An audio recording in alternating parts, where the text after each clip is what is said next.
Pemerintah Provinsi Bali menggelar puncak peringatan Hari Koperasi ke-69 di objek wisata Penglipuran Bangli. Peringatan Hari Koperasi kali ini mengambil tema reformasi koperasi mewujudkan ekonomi berdikari. Peringatan Hari Koperasi tahun ini dipusatkan di Banjar Penglipuran Bangli.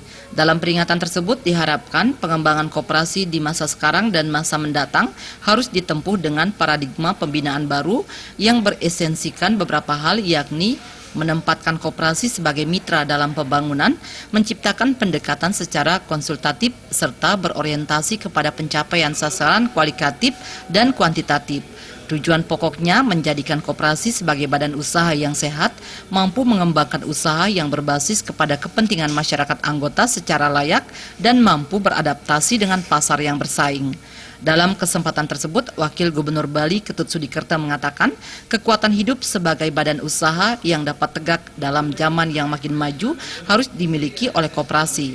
Koperasi harus memiliki kekuatan yang mampu tumbuh terus di dalam dinamika ekonomi modern bersama-sama dengan badan usaha negara dan badan usaha swasta. Perkembangan kemajuan ekonomi dan pembangunan harus dihadapi koperasi dengan kemampuan yang mantap dan serasi sebagai organisasi ekonomi. Sudikerta menambahkan dengan tema reformasi koperasi mewujudkan ekonomi berdikari, diharapkan bagi gerakan koperasi untuk lebih memperjelas jati dirinya sekaligus meningkatkan kinerja layanan kepada anggota dan masyarakat. Untuk itu, pemerintah provinsi sudah mengambil beberapa langkah strategis untuk meningkatkan peran koperasi serta untuk membantu kegiatan usaha kecil dan menengah sehingga mampu terus meningkatkan kesejahteraan masyarakat.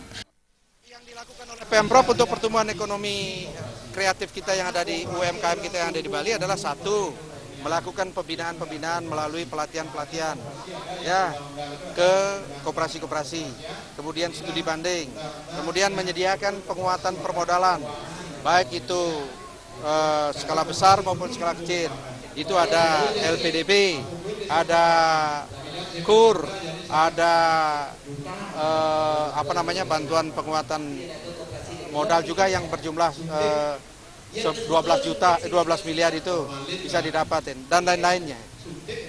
Itu sudah dilakukan oleh pemerintah Provinsi Bali melalui leading sektor kita, Dinas Koperasi. Kalau potensi koperasi bagi perekonomian di Bali sangat menopang daripada pertumbuhan ekonomi kita di Bali, koperasi-koperasi yang ada di sini. Karena pada hakikatnya kita bisa lihat dari pertumbuhan ekonomi Bali sekarang ini. Pertumbuhan ekonomi Bali kan stabil di Bali dibandingkan dengan nasional. Di bawah, nasional di bawah, kita di atas. Artinya UMKM kita yang ada di desa-desa itu perlu diperhatikan dan perlu disupport. Dalam peringatan Hari Koperasi ini juga diberikan penghargaan kepada koperasi berprestasi. Jaya dan